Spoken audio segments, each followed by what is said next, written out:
Happy guys, o tingnan nyo, yung dragon fruit namin, isang puno lang, ang daming bunga. Tapos meron na malapit na mahinog. Marami na actually itong naihinog, kaya lang, mga na ano na rin.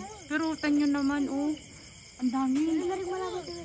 Ganyan pala po siya, pagka nabukad pala siya paggabi. May mga bukad, tingnan nyo to. Tingnan nyo yung bulaklak ng dragon fruit, ang ganda-ganda. Kasi ito pa yung iba, meron pa din dito. Meron pa rin sa likod, ang dami. Ang dami talaga, as in. Siyempre, ako nagpabunga. Ito daw nagpabunga. Ayan daw nagpabunga niyan.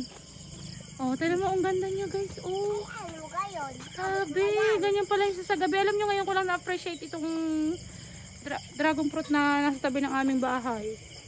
Ngayon ang bahay namin, pero nasa, ang ganda pala niya.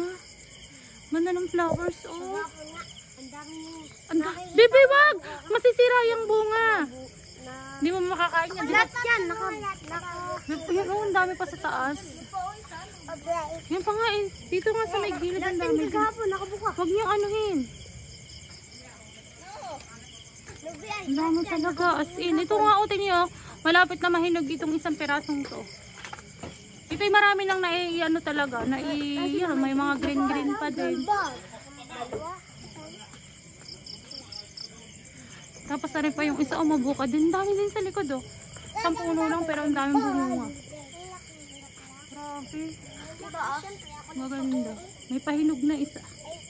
Pero pag magsabay-sabay ang hinog, ang dami talaga. Dati na nakarami, nakuha si ate dito 4. Sa taas, ang dami din, dalawa. Malapit na rin yun, Tara na ate.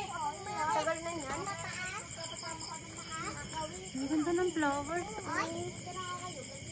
Ang ganda,